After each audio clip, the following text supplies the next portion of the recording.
Inflation isn't just about prices at the grocery store. It's about broken homes, delayed marriages, fewer children, and a culture where family life itself starts to feel like a luxury. Today, we're going to be talking about how the Federal Reserve and central banking are quietly reshaping the Christian family.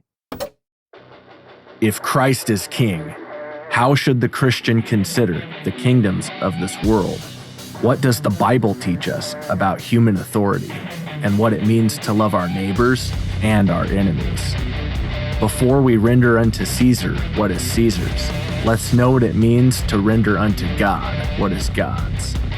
This is the Biblical Anarchy Podcast, the modern prophetic voice against war and empire.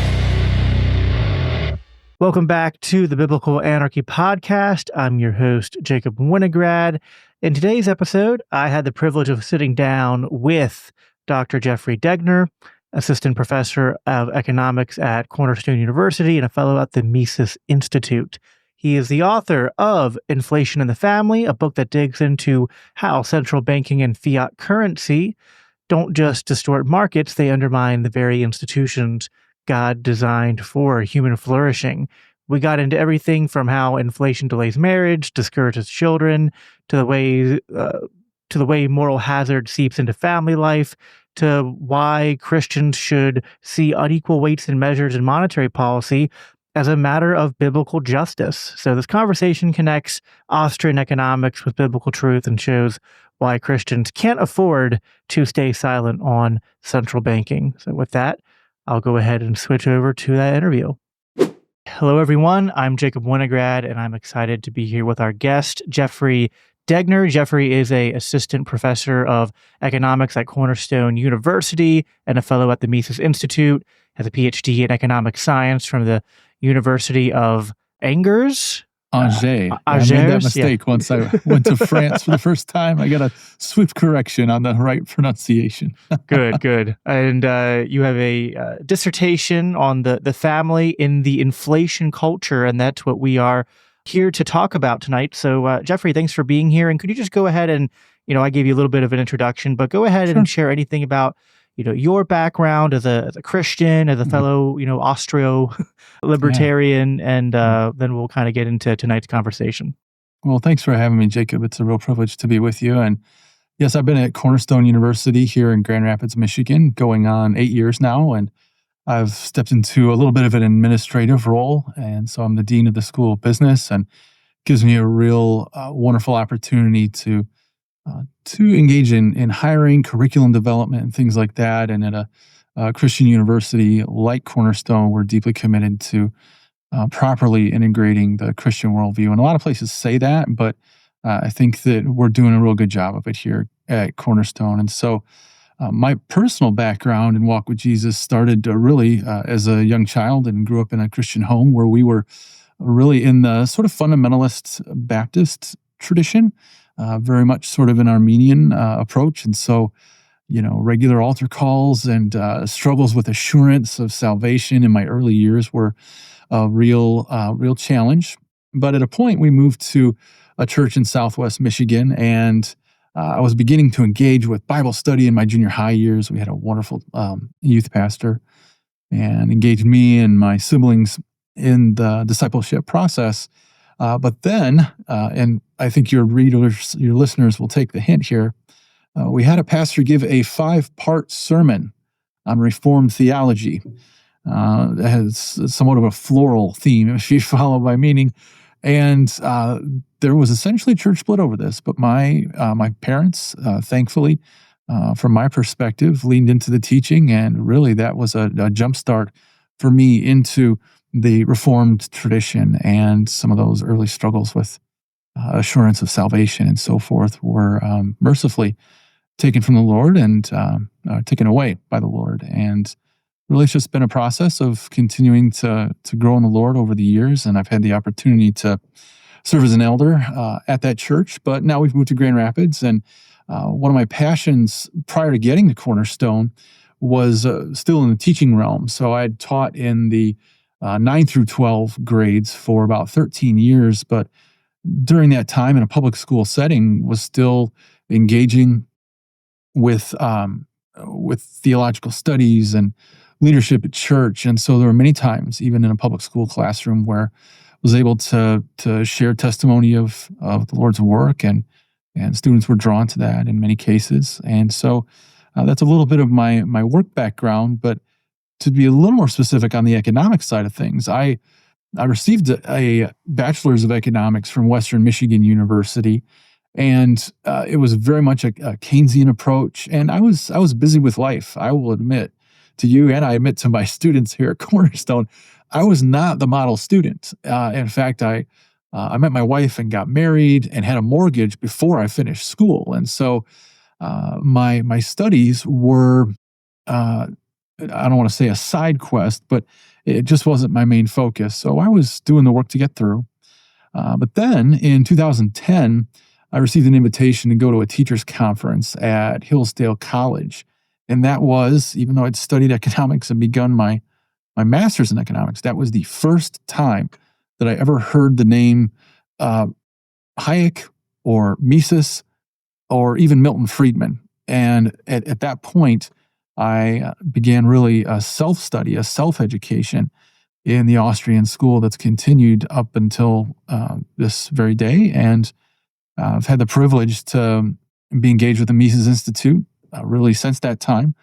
And now I'm a fellow there. And so that's a little bit of how we got here. But my PhD process was also a real blessing that came through that association with the Mises Institute, because when I arrived at Cornerstone, I had a master's in economics, but part of the sort of condition of my employment was that I would pursue a PhD. And there were not any programs in the U.S. that allowed me to work full-time and earn a PhD, say, online in economics. And so I reached out to the then president of the Institute, Jeff Deist, and he recommended that I reach out to Guido Holzmann at the University of Angers in France, and said that my circumstances kind of sounded like a fit for studying with Professor Holzmann. And so that was in 2019, about a 4-year process to finish the PhD in the family in the inflation culture.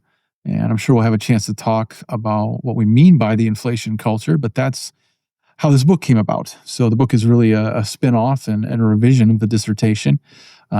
We took out some of the technical things and more of the mathematic stuff, and made it still an academic book, but a little more accessible. And so my goal in the next year or so is to have something published on this theme that is really meant for the educated lay audience. And so that's a long way of describing how we were able to connect. But in any case, that's a little bit of my background. Awesome. And yeah, of course, I'm a huge fan of the Mises Institute. They helped me out when I, first started sort of doubting my traditional, kind of Keynesian upbringing. And I was more of a democratic socialist. And then after Trump was elected and the left sort of went their way and I kind of was politically homeless, I discovered libertarians and discovered the Mises Institute, and actually had the privilege of meeting Jeff Deist once. Really great guy, really eloquent speaker, and they've done a lot of good work to increase economic literacy. Now, I hope most of my audience knows a lot of what we're talking about in terms of at least just the context of what we mean by, Austrian economics and, sort of the skepticism of government intervention and the role the Federal Reserve plays and like the boom bust cycle. And I've done episodes on this in the past. I've had Bob Murphy on the show and we've talked about this. So, I would encourage people listening to this that we don't have too much time to necessarily do a sort of like, Austrian Econ 101 here. So you might want to go and check out those resources before you listen to this conversation, or after you listen to this conversation if you want to know more about the Austrian school. But it is sort of what I just said, a skepticism of central banking, of the idea of fiat currency and money printing, and just sort of the distortions to prices and signals in the market, and sort of bubbles that occur from that, as well as the role that plays on inflation, which is sort of, I think the focus of what we're going to be, one of the focuses of what we're going to be talking about in this conversation. Is there anything you want to, before we dive into the meat and potatoes here, that you'd want to add to what I said, just in terms of a setup of, just the Austrian School of Economics, anything you want people to be thinking about if they're, maybe kind of familiar or not very familiar with sort of this subject? One of the things I like to remind my students or other people who are new to the Austrian school is the central emphasis on the role of subjective valuation.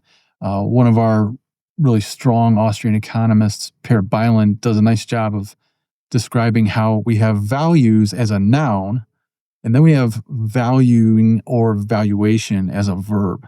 And so when Austrians talk about subjective valuation, we're not saying that we don't have an anchor for morality. What we're saying is that, if I think about how I value, this is what I use with my students, as you might imagine at a college, how I value pizza, right? To me, pineapple on pizza is an abomination. That's an economic bad in my world. But other sort of meaty toppings, right? That would be a higher value. I would prefer that over that culinary abomination, right? Right. And so this is what we mean by subjective valuation. We place values on what we deem to be economic goods, and then we rank them in an ordinal fashion. We prefer one thing over the other, and I think that really is copacetic with the scriptures. I'm sure your readers will remember what Jesus said about what we should prefer first in our life. Matthew 6:33, seek first the kingdom of God and his righteousness, and all these other things will be added to you. It's ordinal language about what we prefer the most, and then other preferences or things that we desire come in subjection to that. The Austrians just acknowledge that is how the human mind works when we value different things in that sense of value as a verb or valuation as a verb. So I think that's really key to understanding the Austrian approach. There are a few other more technical matters, but I always like to start there. Yeah, absolutely. Subjective value, marginal utility. These are all very important concepts to the sort of like Austrian view of economics and the idea of human action. And to use your analogy there, I would pay premium for a pineapple pizza, whereas you would not even pull your wallet out if someone put that in front of you. So that's subjective value in action. Yep. So let's dive into then, some sort of like big picture theological foundations of sort of like what the Bible says about economics. And, the Bible warns against unequal weights and measures. And so would you see, and if you do, how would you explain the idea that central banking and, fiat money and currency are sort of like, modern day examples of that sort of economic injustice?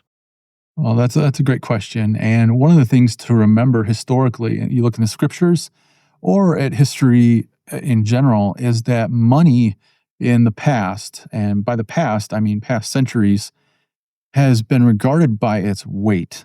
This is a critical point, that when my grandparents would talk about a 1 ounce gold piece, that was a direct reference to the money. We understood value based on weight. Well, over time in the 20th century, with the establishment of the Federal Reserve, there began to be a detachment of the value of money related to a weight of gold or silver. So in the scriptures, this is why we can look and see wherever we have unequal weights and measures, God calls it an abomination. It is a deliberate act of deception that even the pagans understand. This is a point that I really emphasize to our students here at Cornerstone.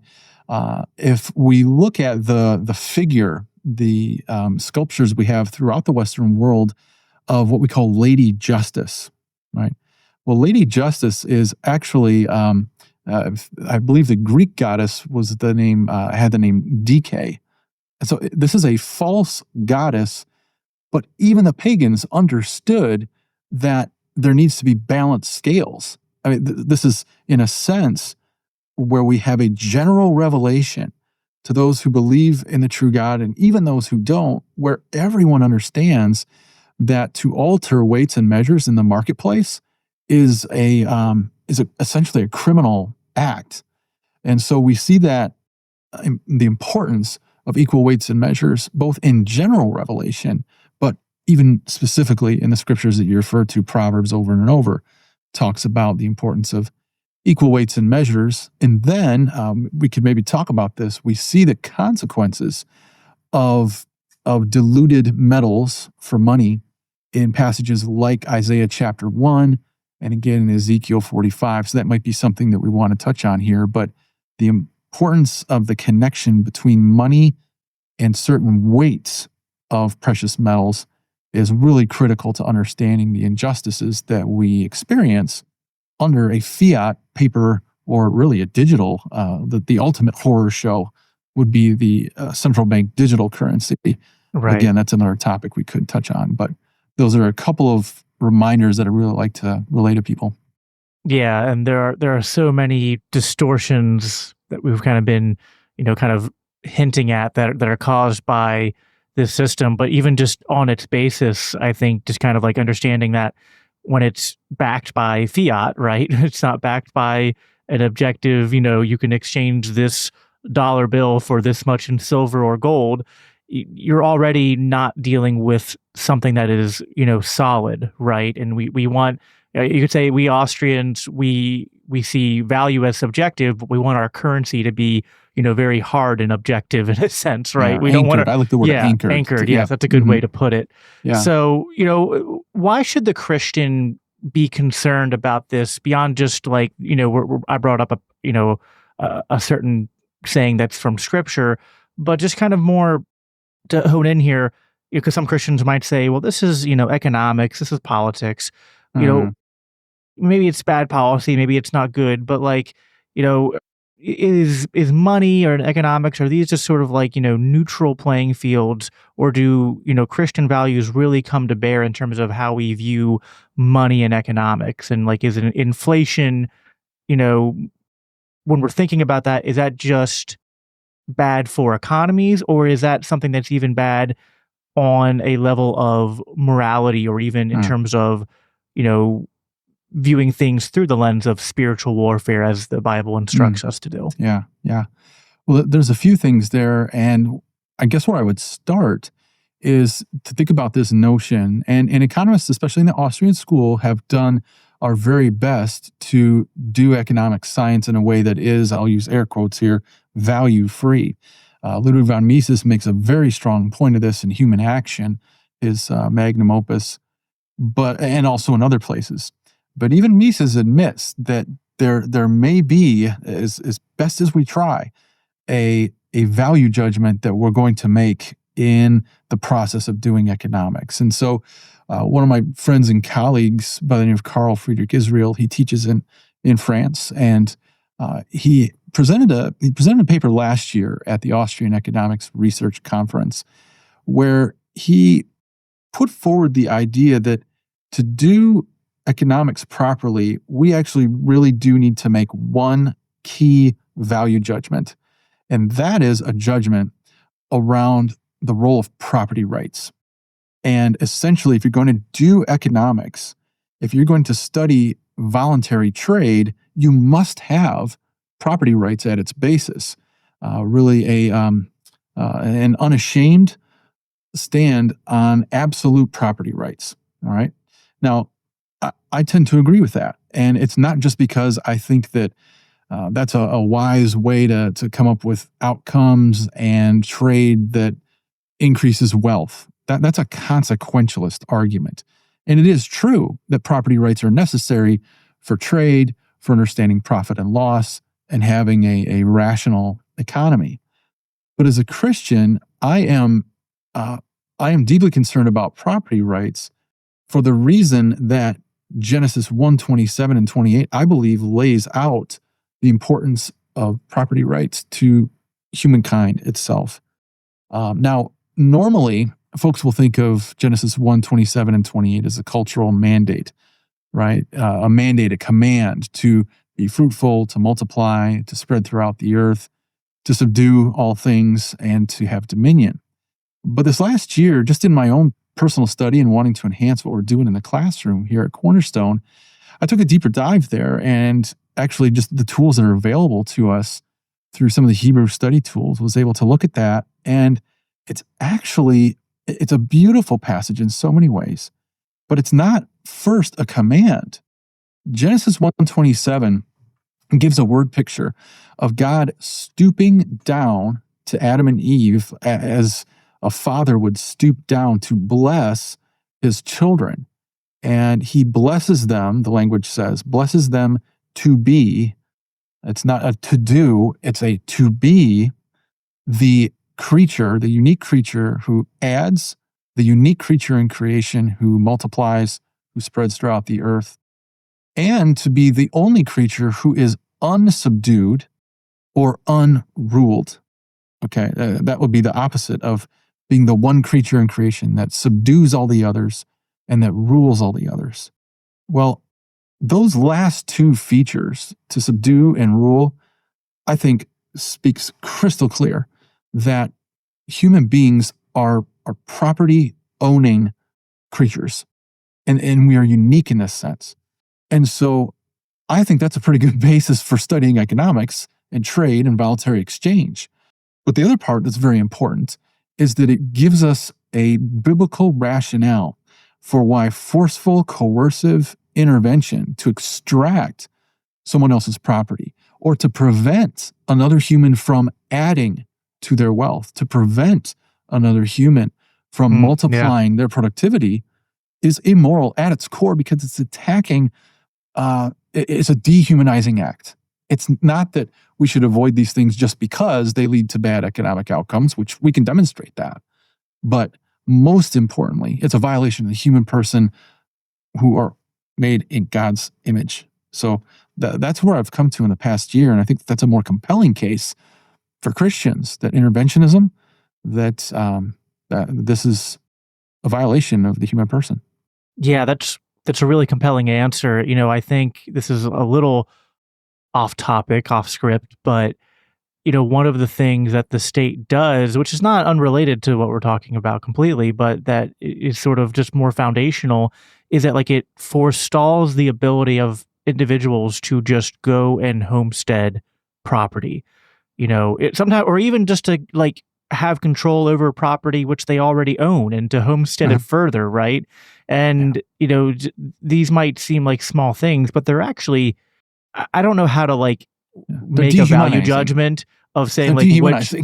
Well, it is. It's sort of by what authority does the state say that no one is living on this land, and so I can't go and build a house there and do anything with it, or on my own land, as long as I'm not hurting anybody else, that kind of control, people just sort of accept it as a sort of well, of course, all the land is either owned by the state or the state can then sell it to, banks and private firms. And you see a lot of people on the right and the left complaining about all these,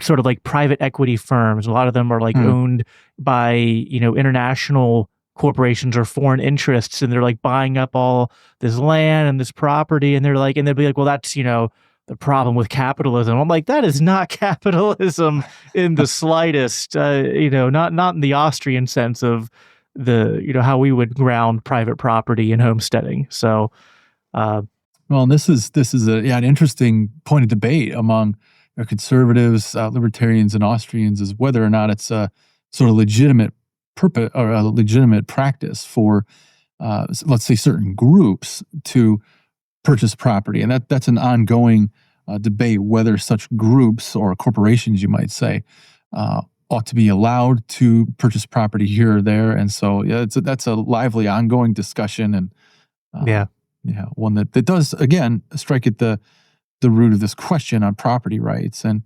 when a human is prohibited from disposing of their property as they would see fit, because of some other ruler, right? To go back to that Genesis 1:27 language, what you have there is another human asserting their rule over another person. Well, reflecting back, it is people who are given rule or dominion over animals, right? The birds of the air, the fish of the sea, the creeping animals on the earth. And so to exert that kind of dominion or control or preventing other people from using their property as they see fit is essentially to treat another human in almost an animalistic sort of way. Yeah.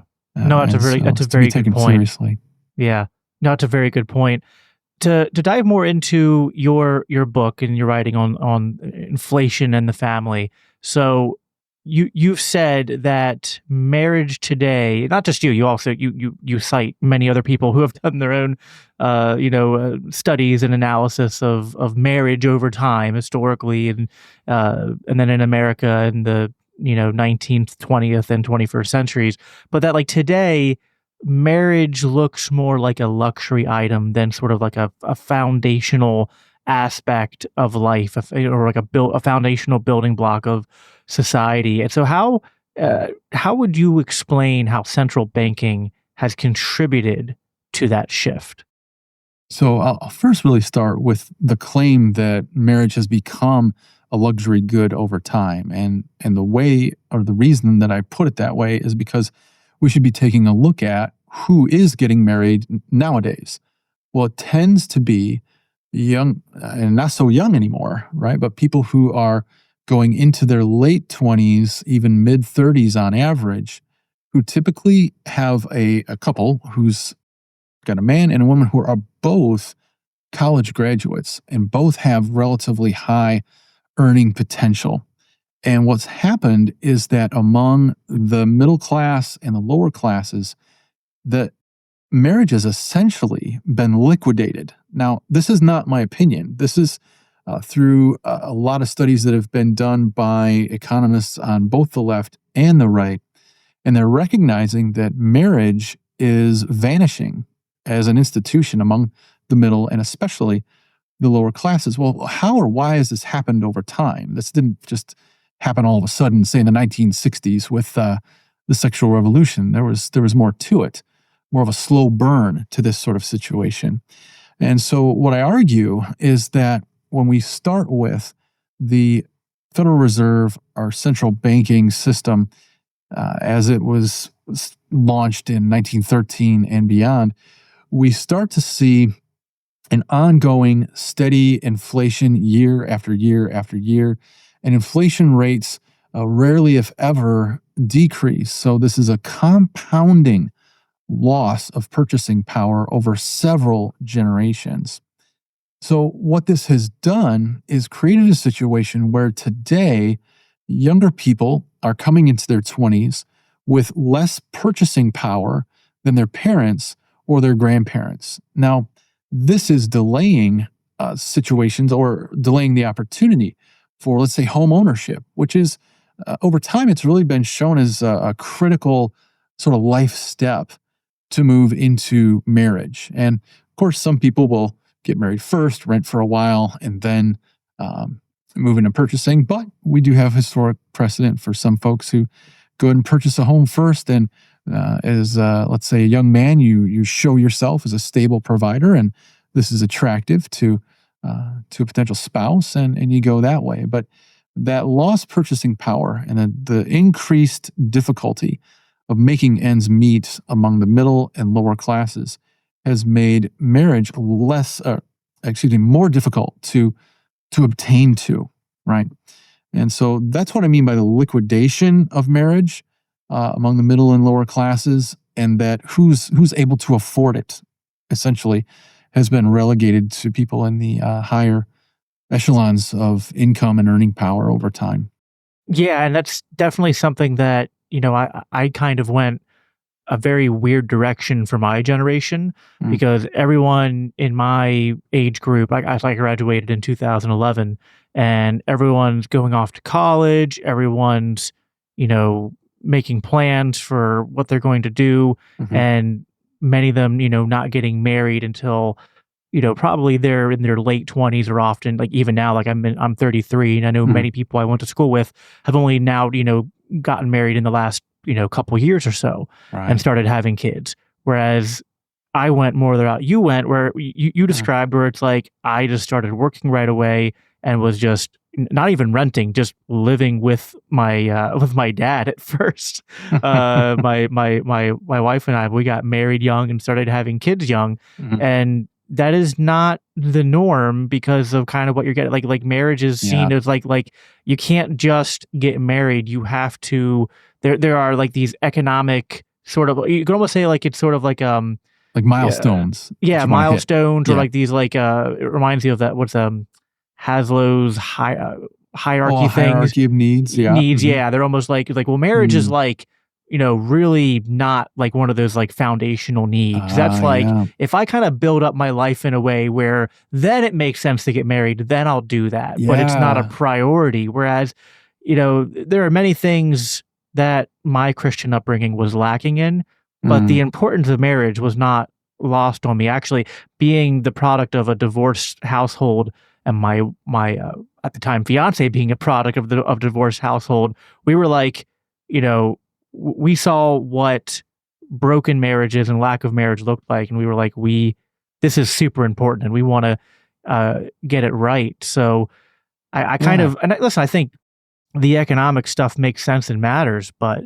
I mean, my encouragement to people is that there is value to marriage beyond just the this sort of like rite of passage that like, ooh, I've finally gotten there. It's a beautiful thing to like actually get like if God has that in plan for you to get married young, and then you get Mhm. to grow with your spouse as you build Yeah. your family, and you go through those milestones of life together. Mhm. But yeah, certainly there are even the route we've taken. Mhm. There are difficulties because of Yes. just economic realities Sure. that are put in front of us. So like, what are some of the ways inflation has made it harder for young people to not just get married, but just to have kids and to just sort of build Yeah. stable homes and build wealth? Yeah. I think there's a few ways to go with this, but I want to think about, let's say, a young couple. Let's say they take that route. They get married a little bit earlier than the average. Right now in the United States, the average age at first marriage for men, I believe, is about 29.2. Women a little bit younger, and that's standard across nations, about a 3-year gap or so. And in Japan, average age at first marriage is over 30 years old for men, and similarly for young women. And so let's say, though, that you do start out at that, let's say 25 and 22. Well, let's go with that. In all likelihood, you're probably going to be renting and getting yourself started, getting your financial wheels turning, save some money as best you can. But as we look at inflation rates in the housing market, and I'm talking, single family homes, right? This is becoming more and more difficult for young people and young couples to obtain to. So you wind up in the rental situation for longer than you otherwise would. And a lot of this is driven by inflationary practices by our central bank. Well, what's the consequence then for, say, having children? Well, of course, if you're renting in an apartment situation, you can't blow out the walls and add a nursery, right?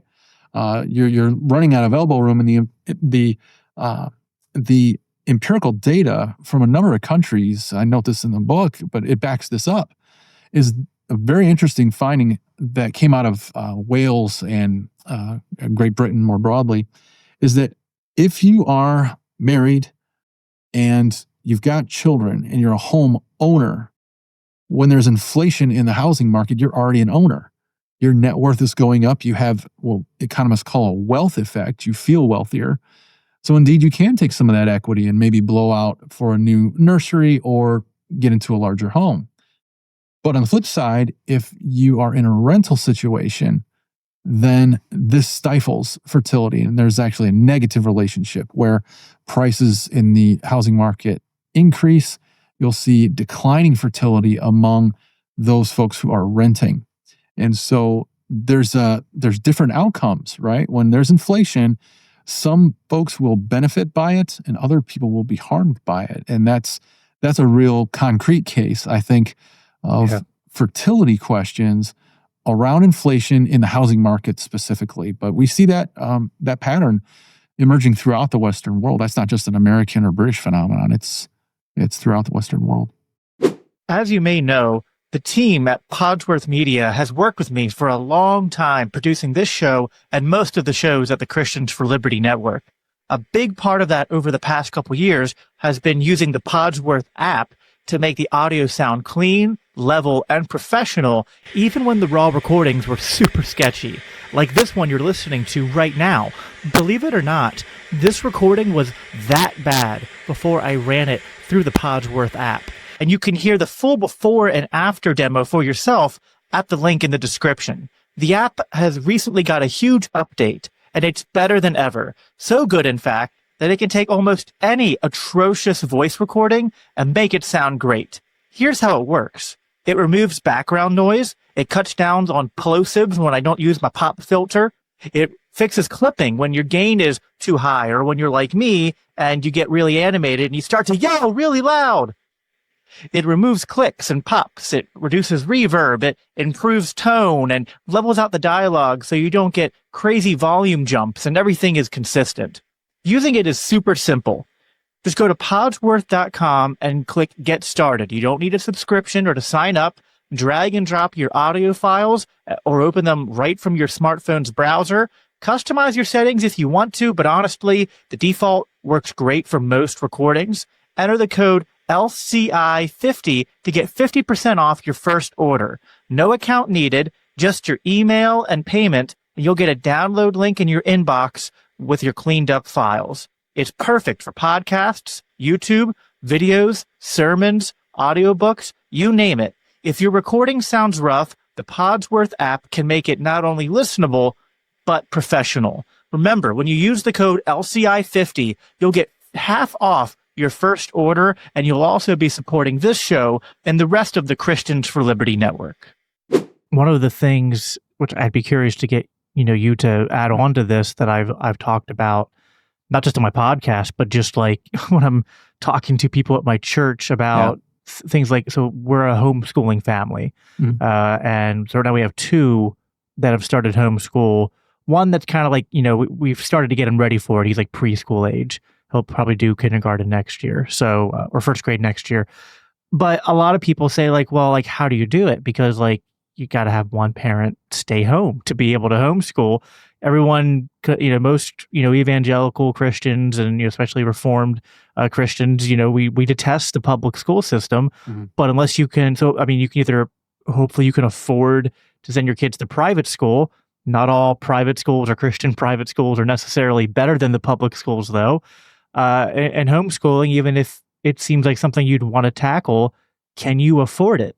And as that, everything raises in cost and your dollar goes less far and less far, this is, a hurdle to not just like getting a family, but then like how you are going to build and lead your family, because the choices that you might otherwise make come up against economic realities. And I mean, it's, I can speak from personal experience that it's, I work very hard to try to make it work, but it's oftentimes been by the Lord's provision that we've been able to stay afloat through, especially, the COVID insanity only, took that and dialed it up to 11. So what are your thoughts on that, just in terms of anything you'd want to add in terms of, helping, I think our libertarian audience is going to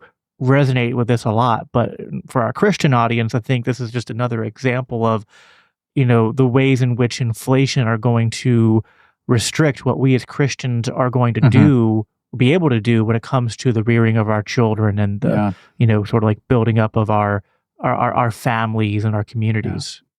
Well, that's such an important question, and I have a deep appreciation for it. And I hope when I say this, that doesn't come across the wrong way. But when we talk about spending time with our children, whether it's in an educational sort of function or taking them to the park or just for health reasons, economists regard this as leisure time.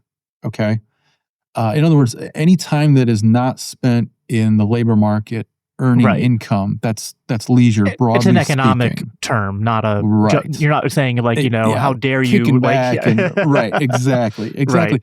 So what happens in an inflationary world, and in order to make ends meet, to buy groceries and to pay for the ever escalating gas bill and electric bill and so forth, this requires income.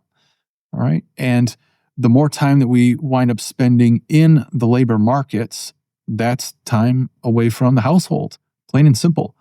The percentage of dual income households, as we know over time, a slow and steady rise that really tracks with inflationary pressure. So you're right, Jacob. I pray for you in this, brother, because they're tough decisions to be made.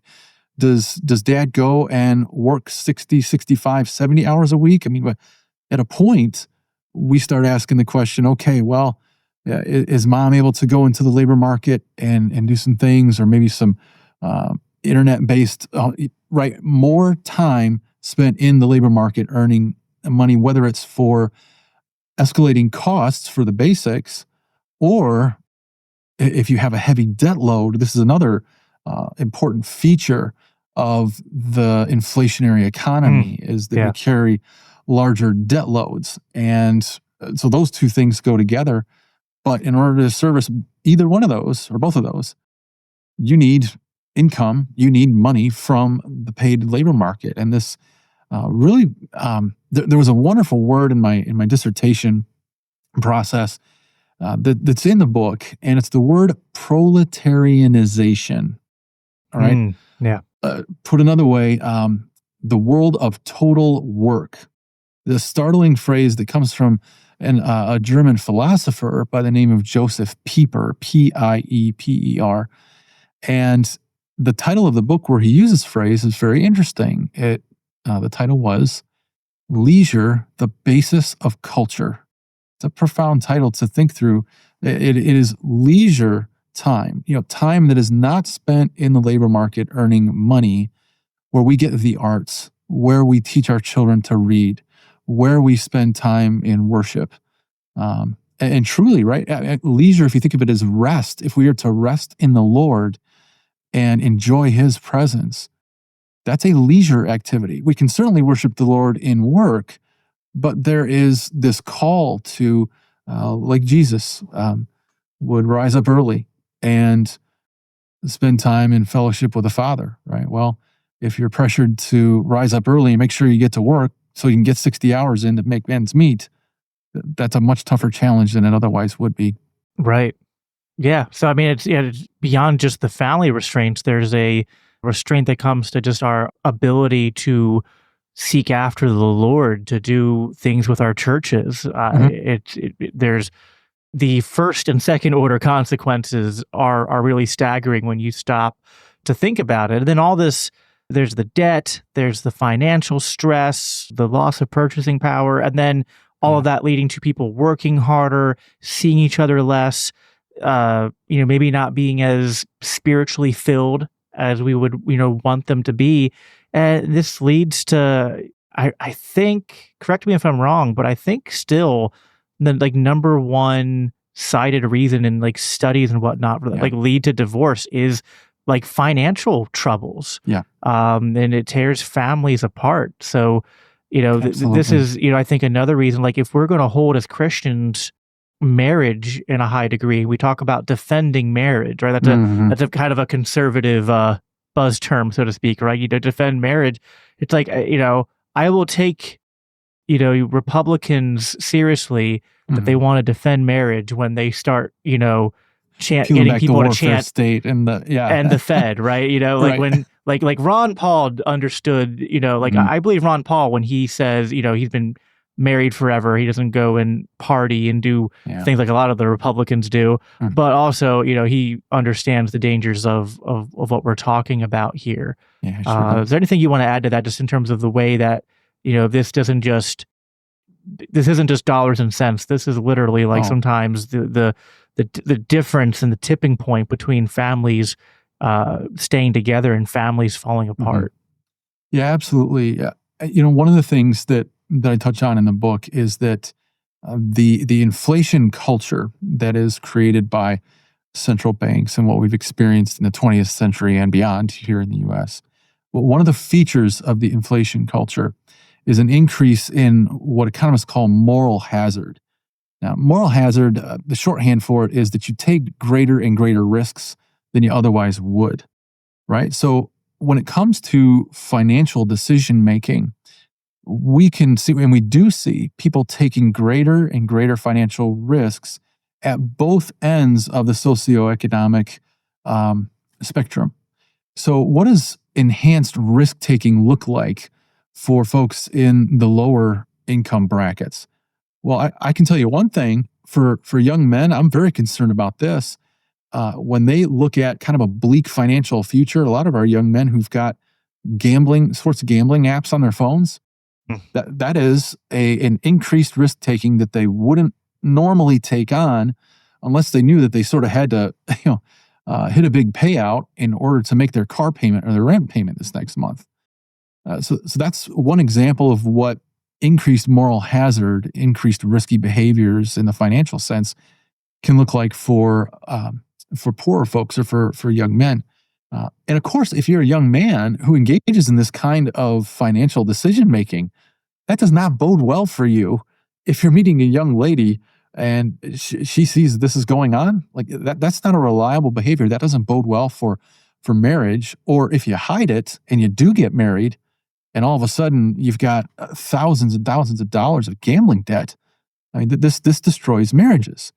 So that's a case for maybe younger or less well-off folks. But then on the flip side, if you are on a more wealthy sort of track, there are still increased risks, right? One of the ways to get ahead in a financialized or inflationary economy is to keep leveraging your way into, say, a bigger and bigger house. And we saw that bubble blow up, and folks in 2008, and I believe we're on the verge of something similar right now. Yeah. You look at housing markets, it is interesting that in terms of overall indebtedness, it's actually wealthier families who carry, even by percentage, larger debt loads than poorer families. It's very interesting because they're heavily leveraged into their homes, their 2 car payments, their student loan debt. I haven't even touched on that one. But indebtedness among the upper classes is a serious issue and leads to increased financial fragility.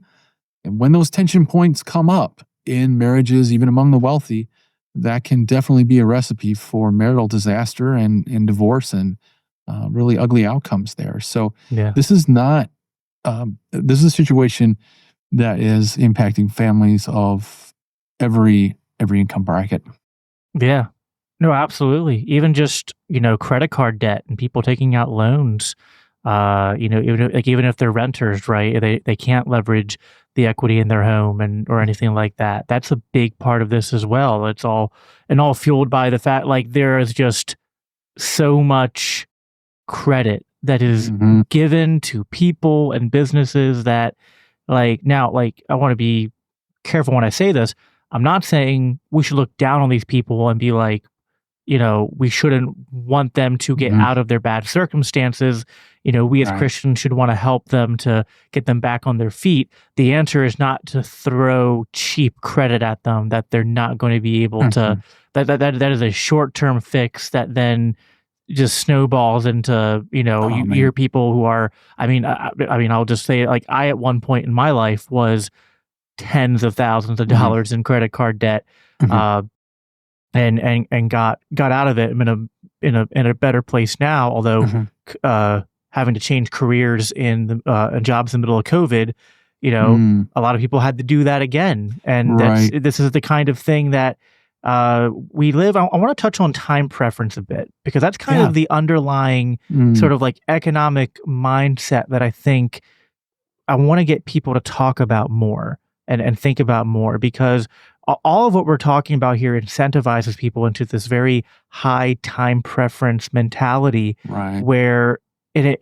what it disincentivizes is planning for the future and savings. Yep. And some of that is it's not even just an incentive. Some of it is just the how are you able to save when you're living paycheck to paycheck, right? Yeah. Like or or you get a 0.5% interest rate on your local banks, your local credit union CD, but meanwhile you're watching your grocery bill go up 3-4% a month. Right. I mean, the math isn't mathing at that point. Yeah, exactly. And my professor, Guido Hulsmann, uses the phrase that is financial suicide to save under those conditions through those kinds of instruments, right? So you're incentivized to more risky behavior, or to say, you know what, tomorrow is bleak, so we're going to live for today and we're going to consume everything we've got. And this is Can't part take and it. parcel. How do people? My dad used to say, "I can't take it with me." Yeah.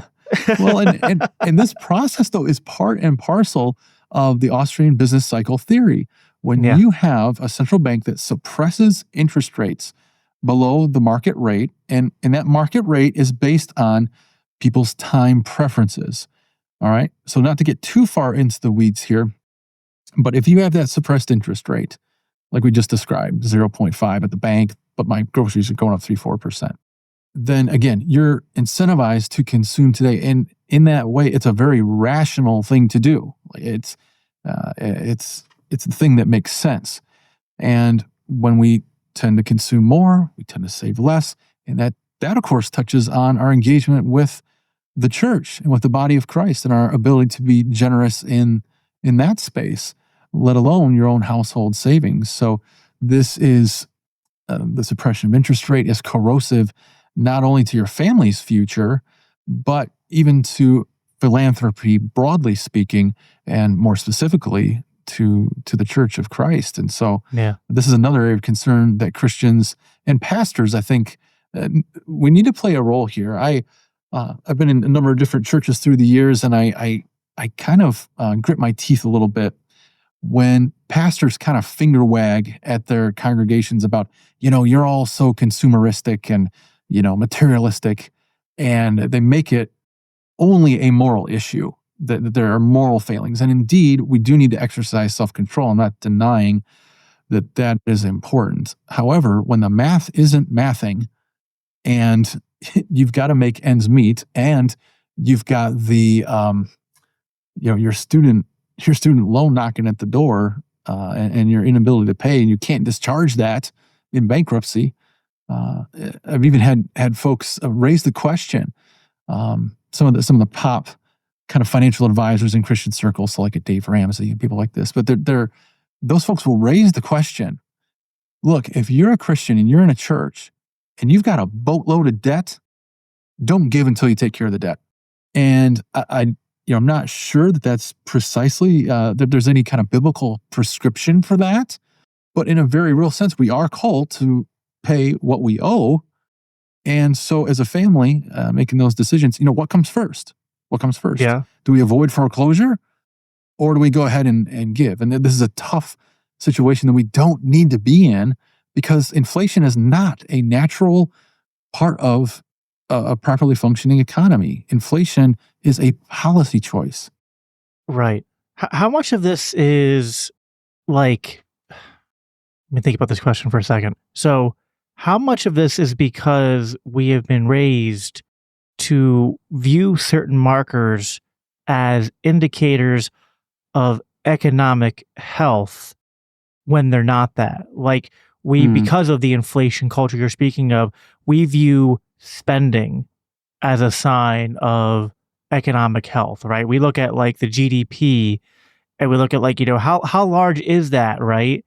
Not considering how much of that is government spending, how much of that is people spending money that they don't have, because again, going back to the beginning, this money isn't grounded in anything. We're not using equal weights and measures. And so we have a distorted view of wealth and property.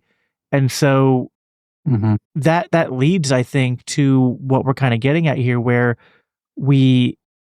it's not that we want people to be led by money. Like, that's not what we're saying here. We're not saying that money is the end all be all.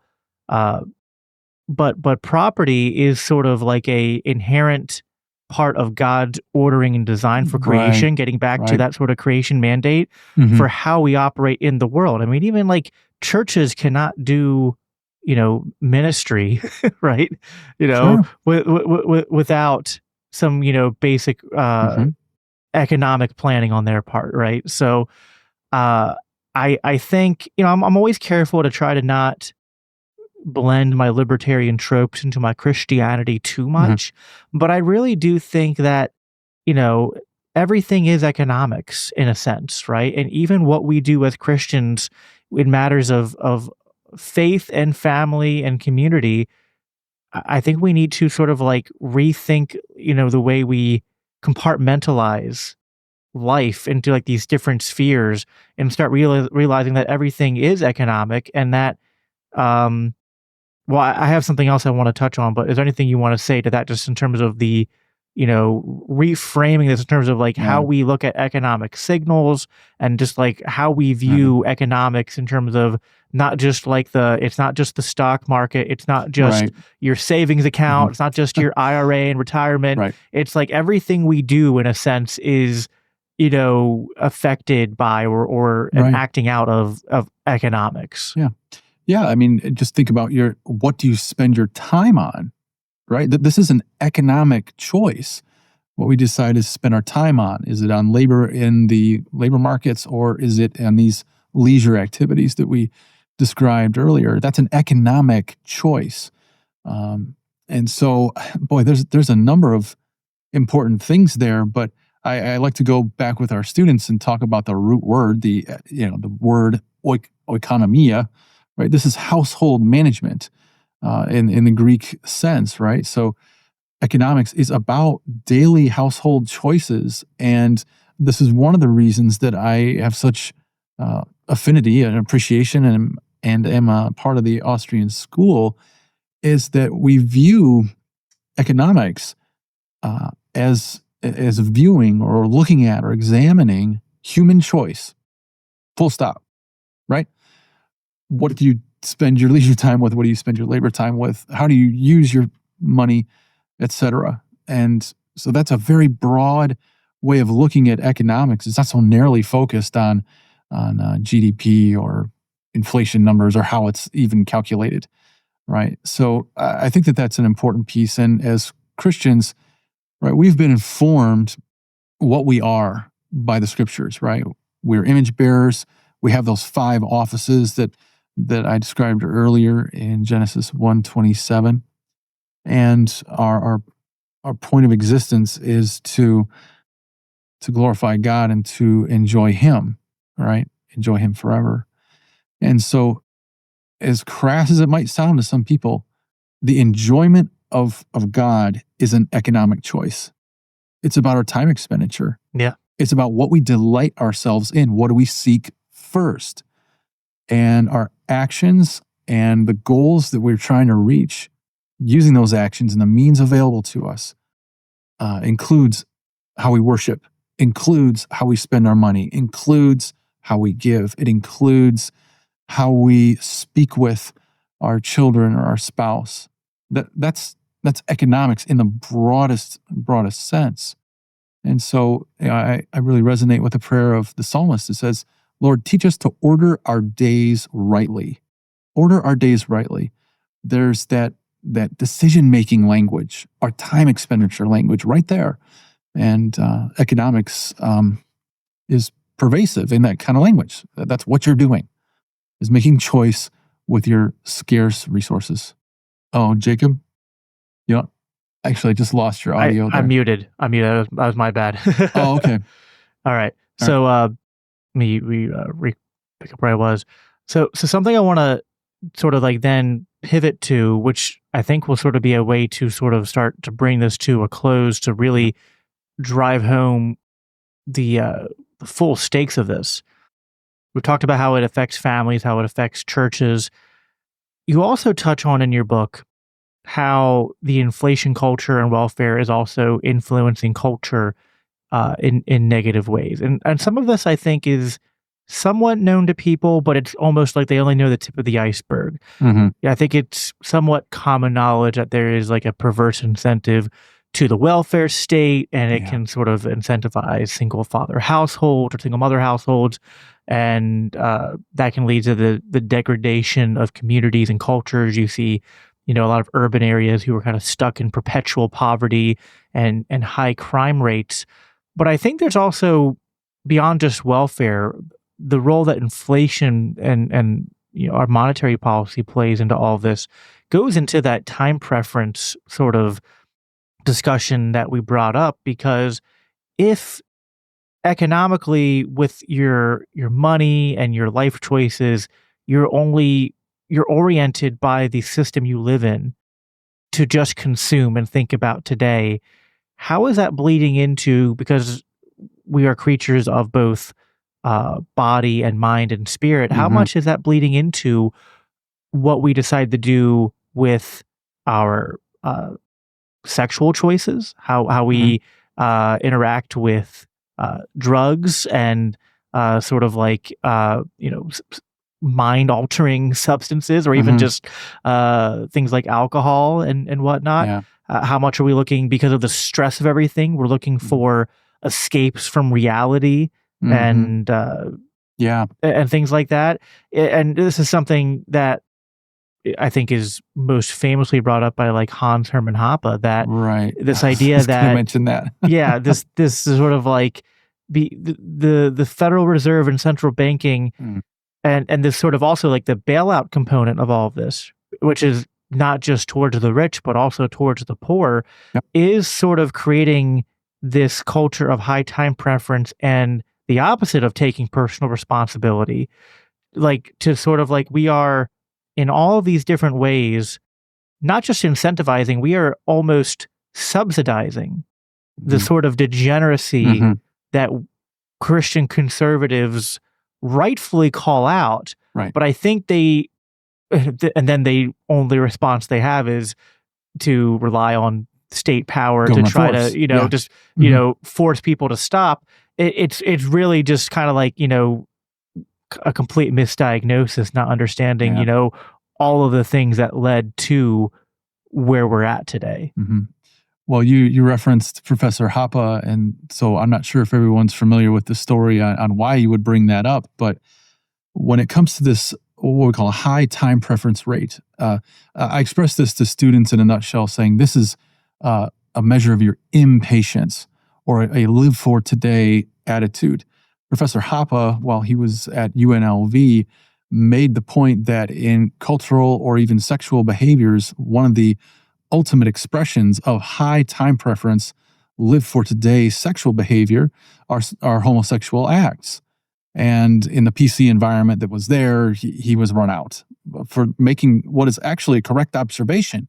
Because by definition, as a homosexual couple, you don't need to think about children. You don't need to think about the next generation. And so he makes that point. And his colleague, Murray Rothbard, passed away in 1995. But in some of his writings, he said, if you can imagine in a thought experiment that, you and I knew, like, for sure we got it right this time, Armageddon is tomorrow, right? What would happen to the general sorts of behaviors that we see around us, right? Well, you can there's probably some movies about this where people just go absolutely crazy and degenerate sort of living, eat and drink for tomorrow we die, right? But it's not just, that's one side where Rothbard and Hoppe have observed that high time preference rates lead to this sort of, degenerate or very short-term thinking. On the other side of sort of economic history, you have John Maynard Keynes, right? And he is, speaking of degenerates, I mean, it is known that John Maynard Keynes was he was a touring pedophile. I mean, that is a fact. And what did Keynes say about the future? He said, well, don't worry about inflation because in the long run, we're all dead. And so you see where a person's own degenerate lifestyle is described in Romans 1, right? They suppress the truth in unrighteousness. In other words, it's their personal unrighteousness that causes them to latch on to falsehood, right? That inflation doesn't matter because we're dead in the long run.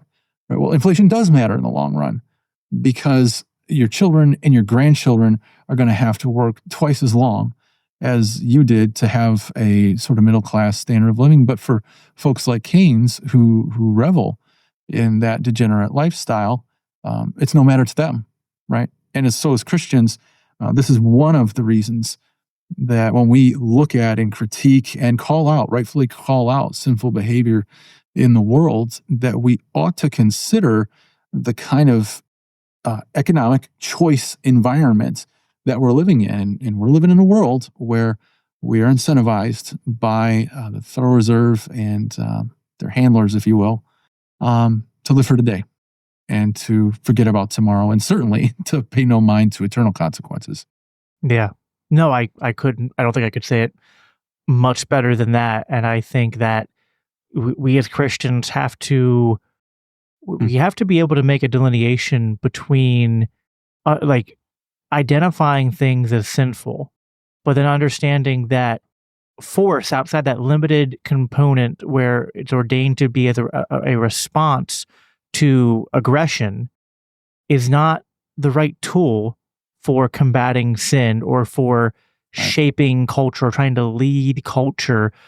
I don't think we'll ever perfectly obtain that sort of like original, what you call like the cultural mandate or dominion mandate that's laid out in Genesis. But we can make things better or we can make things worse. And I think we've done a good job here so far today in this conversation, showing how the central banking system and inflationary forces at play because of it only make things worse. And only at the end of the day, I think we kind of started out, you brought up the, seek first the kingdom of God.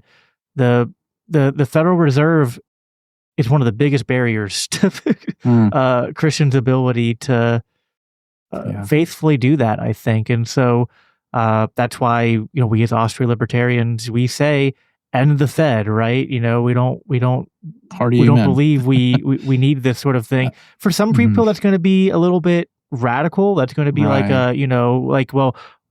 what decides the interest rates and what decides, how much money we need if it's not a central bank, right? I mean, and isn't this like a novel idea? Something you touched on in your writings a little bit is that this isn't like a new thing even for Christians, that there are even, those in church history who called out things like we're calling out today. So if you want to comment on that, and then we'll close out. There's a couple things there, but I think that this alludes to the prophetic voice, right? That we use persuasion and power of the gospel, power of the word. It doesn't return void. It will be used in the way that God wants it to be used to transform hearts, or in some cases, like the Pharaoh, to sear his conscience, where he hardens his heart. And so that message needs to ring loud and clear. And I alluded to Isaiah chapter 1 and Ezekiel 45 at the opening here, but Isaiah chapter 1 talks very specifically about how the kings of Judah were debasing the currency. And in chapter 1, verse 21 and beyond, you see the statement that your silver has been filled with dross. That means an inferior metal. So these kings, Ahab and Omri and others, were actively debasing the currency. That's that inflation process, devaluing the money. And there's an immediate response in the market, and that is for other people to swindle their neighbors. The second half of that verse, your silver is filled with dross, and now your wine is diluted with water. People begin engaging in this dishonesty under the inflationary condition. And this is the opening indictment that Isaiah brings against Judah. Right? This is the reason for cultural decay and for really one of the key root causes of their exile, because the rest of chapter 1 details all of the injustices that flow from that injustice of debased currency. So we need to deploy the prophetic voice. I love thinking about Nathan and his confrontation with David. He uses an illustration, and after David is enraged by the injustice that was described, he says, "You're the "You one." are that man." Yep. Right. And so when we think about, rising economic inequality, injustices towards the poor, destroyed family life, we need to point at the Federal Reserve and say, you are that organization. You are that cause. And I know for some folks that's going to sound very radical, but my response to that is, at what point in history, in the history of the church, have Christians not been marginalized for their radical views? Radical views like Caesar is not God.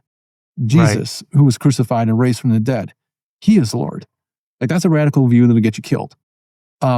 We know in the abolition of slavery, I think of William Wilberforce. Wilberforce was thought of as a nut job because, after all, slavery is just a part of the natural world. Right. But he takes moves, uses the prophetic voice very wisely and shrewdly, uses the laws and persuasive tools at his disposal to abolish it in Britain. So I think that we're, as Christians, called to identify these injustices and, by God's mercy, be a part of sweeping them away, because at the close of Isaiah 1, and then going to Ezekiel 45, God tells us he will sweep that sort of system away. He will do it.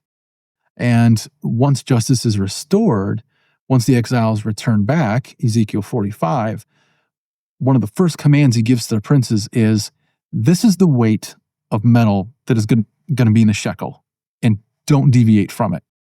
That is the first call to justice for a ruler, if you will. It's to set the money right and set it at a fixed, anchored standard. And then you can move forward with a just approach to civil governance and so forth. So my confidence is in the Lord. Not that we're going to come up with some kind of clever strategy, but we should still strategize. But we should still speak truth to the powers that are creating this injustice. But the Lord ultimately will be the one to do the work. We're just called to be faithful in it. And Ezekiel's call, Ezekiel chapter 3 is one of my favorite passages. It really emboldens me and hopefully other believers. He says, look, the Lord tells him, this is the message you need to deliver. They aren't going to listen. But if you don't speak up, the blood of the nation will be on your hands, Ezekiel. But if you do speak up and do so with boldness, then those who refuse to heed God's call, they will be the ones to bear responsibility for their disobedience. And so I think that's sort of where we're at in this area. And so I just, by God's grace, want to be a part of calling that out with a prophetic voice. And I appreciate you having me on and engaging in that good work together, brother. It's much appreciated. Amen. Well, all that was so well said. And just to piggyback on that, it's not only so that, we know that the blood's not on our hand, it's so that we make sure that the integrity, that the character, that the witness of Christ and his gospel that we are supposed to be bringing to the world as ambassadors for his kingdom is not tarnished. If we're not out there, not only is it bad if we're not out there speaking against injustice with that prophetic voice, but if we are at any point, the champions of the warfare state, the welfare state, the inflationary, sort of like bombardment on families and culture that we've laid out here, we are at the very least, at high risk of undermining that gospel message and of taking the Lord's name in vain. And for me, I don't say that in like a legalistic sense, but just in terms of like, if you want to claim Christ as your Lord and Savior, understand what those words mean. That does call you, and like, I know there's parts in the Bible that say to kind of like, live quiet lives. But I think that's sort of like, wisdom to be like, we say very radical things. So you're going to get by in life better if you live a quiet life, so that when you say your radical things, people don't just instantly rise up to kill you where you stand, right? It's like, oh, he wants to do what? He's like, yeah, but he's like such a nice guy and just has a, you know what I mean? So it's like we need to there's something we've lost as Christians in the West, because I think we kind of got lulled into a sort of comfort with sort of hegemony that we had in the West for so long that we've forgotten what it's like to be countercultural and to, with kindness. Exactly. Speak the with truth a clear in love. Conscience. Yeah, and this was one of the great takeaways among Austrians. They'll know who my professor is, and I say my professor because that's the relationship in a European context. So I was asked by a good friend after I was winding up my PhD, what was the great, Guido Holzmann is very respected in Austrian circles, and what was it like to work with him? What was your biggest takeaway? And I think he was, looking for some like deep insight into economics. And I said, you know what? It was essentially how to be a bold gentleman. That was it. Now, as a Christian, we would say like to speak the truth in love, but that is, I think, the great life lesson that I took from being under his academic and professional and even spiritual guidance during that process. But we can do that. So it's not, to be a Christian radical is not to be some bomb-throwing, wild-haired, maniac. It's to fearlessly speak the truth. Yeah, but sometimes you flip a couple tables. Indeed. Yeah, those money changers. Maybe that's a talk for another time. It definitely would be.